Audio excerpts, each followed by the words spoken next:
Halo, jumpa lagi sahabat Bajar Engineer. Pada kesempatan kali ini kita akan berbagi mengenai Bay Trafo Daya. Di mana Bay Trafo Daya terdapat beberapa komponen atau peralatan tegangan tinggi ya. Kebetulan kali ini adalah trafo daya step down dari 150 kV yang digunakan untuk menurunkan tegangan ke 20 kV. Itu fungsi utamanya. Dan ini adalah PMT ya. Pertama kita lihat adalah PMT, di mana PMT digunakan untuk memutus tenaga seperti pada umumnya. Yang di sebelah sana itu adalah PMS ya, pemutus saja. Dan yang ini di sini adalah CT.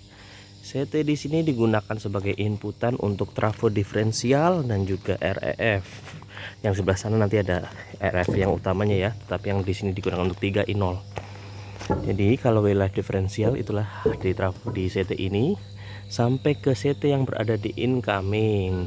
Selanjutnya di sini adalah lighting arrestor, di mana lighting arrestor pasti ditempatkan paling dekat dengan peralatan yang akan dilindungi. Yang kita ketahui bahwa peralatan yang dilindungi adalah transformator. Yap, ini adalah transformator yang akan kita bahas lebih detail. Kita lihat di sini terlihat cukup besar. Dan ada beberapa bagian-bagian yang akan kita sama-sama bahas lebih detail. Untuk melihat lebih pendahuluan, di sini pasti ada single line diagram yang kita dapat lihat, di mana ada single line diagram. Saya tidak akan menjelaskan lebih dalam karena di single line diagram ini sudah ada di konten-konten sebelumnya ya, cara membaca single line diagram. Oke, kita mulai saja. Transformator yang paling utama dan paling inti adalah di dalam transformator ini terdapat belitan, di mana belitan tersebut adalah untuk memberikan rasio atau penurunan atau penaikan tegangan dari satu sisi ke sisi lain, di mana di situ belitan tersebut diatur oleh on loop tap changer. Nah, ini bentuknya untuk controllernya ya, on loop dan tap changer, di mana on loop tap changer di sini digunakan untuk menaikkan atau menurunkan tegangan dengan cara merubah rasio dari belitan yang ada. Ya, ini di sini ada tulisannya, dia mempunyai 17 step dan dia dapat dioperasikan secara lokal dari sini, dari panel box OLTC, dan juga dapat juga dioperasikan dari control room atau ruang operator secara remote dari ruang operator. Nah, di sini adalah OLTC, ini adalah tuasnya OLTC. Dia akan menuju ke atas atau ke tengah, di mana dia akan langsung berhubungan dengan belitan untuk mendapatkan rasio yang sesuai. Itu bagian yang pertama. Bagian yang kedua adalah ini adalah sirip dari trafo tersebut. Sirip-sirip tersebut yang biasa kita sebut adalah radiator. Radiator di sini gunanya untuk apa? Kita dapat melihat terdapat sirip-sirip. Nah, kalau kita lihat detail di sini ada celah-celahnya. Untuk apa? Di situ digunakan untuk mengkondisikan atau mendinginkan dari suhu dari oil yang ada di dalam trafo. Jadi di dalam trafo tidak hanya terdapat belitan, tetapi juga terdapat media isolasi dan pendingin yang berupa oil, dan juga ada kertasnya juga, paper, dan juga biasanya juga ada bahan-bahan isolasi lain seperti menggunakan kayu atau sebagainya dan sebagainya. Nah, selain radiator, di sini juga terdapat fan, sehingga di sini adalah dia menggunakan air force. Jadi air force atau air udara, air itu udara, force itu dipaksa menggunakan fan tersebut. Jadi kalau nanti suhu dari minyak trafo dia meningkat, dia akan melakukan otomatis. Nanti kita lihat di sana ada setting otomatisnya ya. Itu setting otomatisnya dari trafo ini untuk menghidupkan fan. Selanjutnya apa lagi?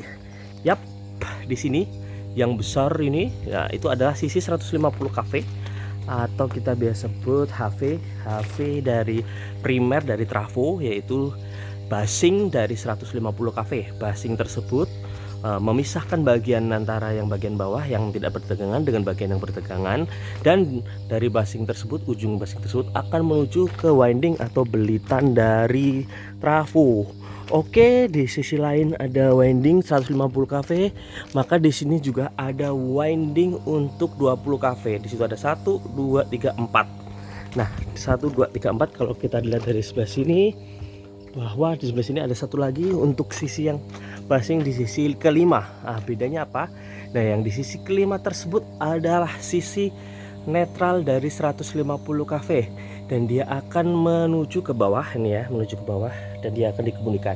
Sehingga trafo ini di sisi 150 kV menggunakan solidity grounding, dimana kita dapat melihat di sini adalah CT, terdapat CT. Nah, yang tadi saya sebutkan di sini adalah CT untuk ref atau resistive earth fault. Resistive earth fault adalah satu perangkatan atau relay yang digunakan untuk mendeteksi apabila ada gangguan dari fasa ke tanah di dalam belitan. Nah, bedanya sama diferensial apa, kalau belitan itu identik fasa-fasa, tetapi kalau memang terjadi breakdown di dalam trafo atau belitan, biasanya relay tersebut akan bekerja secara bersamaan dan juga akan menghidupkan relay-relay mekanik yang ada di dalam trafo. Nah, nanti kita jelaskan relay mekanik ya. Nah, yang saya kembali lagi di sini ada sisi HV dari netral HV ke 150 kV, dan di situ adalah CT-nya. Sedangkan yang ini ada 4 ya, 1 2 3 dan 4. Nah, 4 tersebut itu adalah sisi sekunder dari trafo. Yang paling ujung ada RST, dan yang paling sendirian ini yang paling pojok kanan ini adalah netralnya ya. Kita dapat lihat netral turun ke bawah, dan ini, nah, dia ke bawah kemana dia? Dia akan lari menuju ke NGR atau NGR. Nah, NGR tersebut, nah ini kabelnya ya, kabel yang tadi dari bawah akan masuk ke NGR. Nah, NGR adalah neutral ground resistor, dimana digunakan untuk membatasi arus gangguan fasa ke tanah. Kita cari apakah ada nameplate-nya. Oh, ini adalah mereknya MS Resistance. Mohon maaf, ternyata tidak ada nameplate-nya. Oh, ini sebelah sini. Nah, ini ada nameplate-nya. Mohon maaf. Nah, di sini kita lihat resistor yang digunakan adalah 40 ohm. 40 ohm seperti kita ketahui berarti dia akan dapat menghambat arus gangguan fasa ke tanah sekitar 288. Dari mana? Yaitu 11,5 atau 20 kV dibagi 1,73 dibagi I sama dengan V per R. Berarti I nya kita cari, V nya itu adalah 11,5 sekian, dimana satu fasa ke tanahnya dari 20 kV dibagi dengan 40 sehingga didapatkan 288. Sehingga apabila terjadi gangguan fasa ke tanah, dia akan hanya menghasilkan maksimal 288. Kok bisa lebih dari itu? Mungkin saja terjadi kekurangan atau loncatan di dalam NGR sehingga bisa menyebabkan arus hubung singkat fasa ke tanah yang lebih besar daripada itu. Oke, kita kembali lagi ke tadi mengenai fan otomatis. Nah, fan otomatis di sini ada juga adalah yang sebelah kiri adalah winding temperatur, yang tengah adalah sisi LV ya. Oh ya, ini sisi HV, sini sisi LV, yang terakhir adalah oil temperatur. Nah, di masing-masing termometer tersebut terdapat beberapa titik atau terdapat beberapa kalau kita lihat di sini tidak terlalu terlihat ya.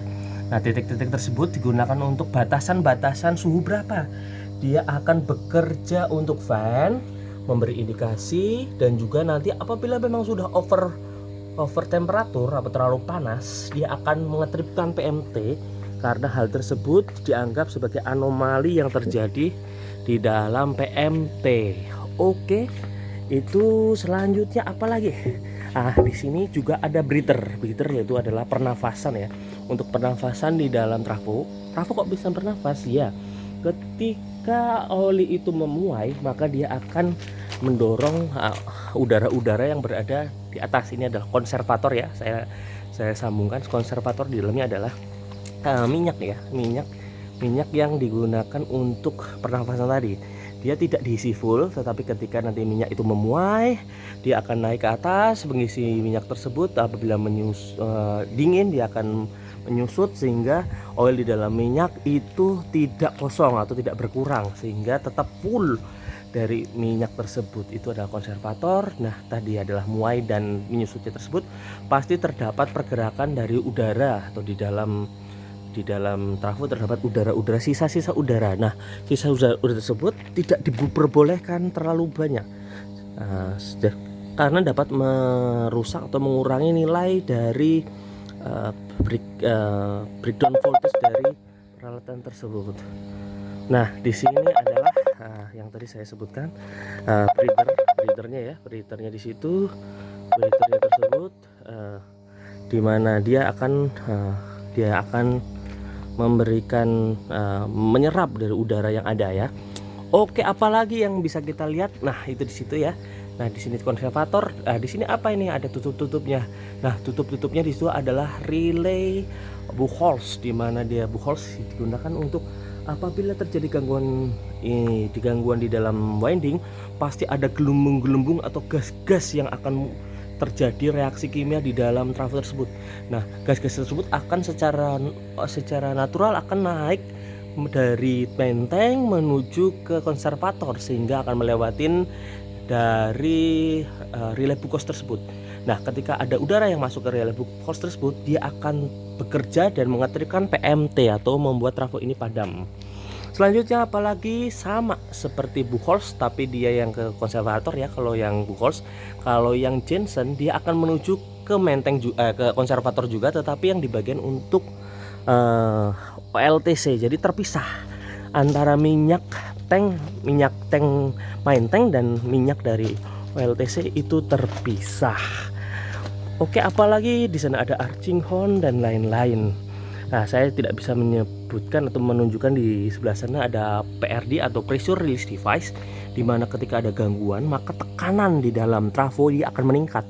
Nah, ketika tekanan di dalam trafo itu meningkat, dia akan bekerja dan melepas dari minyak yang di dalam trafo, sehingga dia akan mengamankan trafo tersebut. Oke, yang terakhir sebelum terakhir ya, di sini juga ada kabel ya, kabel 20 kV. Nah, di sini yang paling sering terjadi gangguan apabila ada hewan atau sebagainya yang mungkin saja nempel di situ. Oke, yang terakhir tapi yang cukup utama adalah ini. Ini adalah APAR atau pemadam kebakaran. Ini harus wajib ada di setiap trafo apabila terjadi hal-hal yang tidak diinginkan, dan juga ini juga ada yang disebut benteng penahan, sehingga ketika terjadi sesuatu dalam trafo diharapkan ledakan atau kebakarnya tidak merambat ke sebelah lainnya atau sisi lainnya. Oke, cukup sekian dari saya. Mohon maaf apabila ada kekurangan atau kurang lebihnya. Kita akan bahas lagi untuk episode berikutnya. Sampai jumpa di lain kesempatan.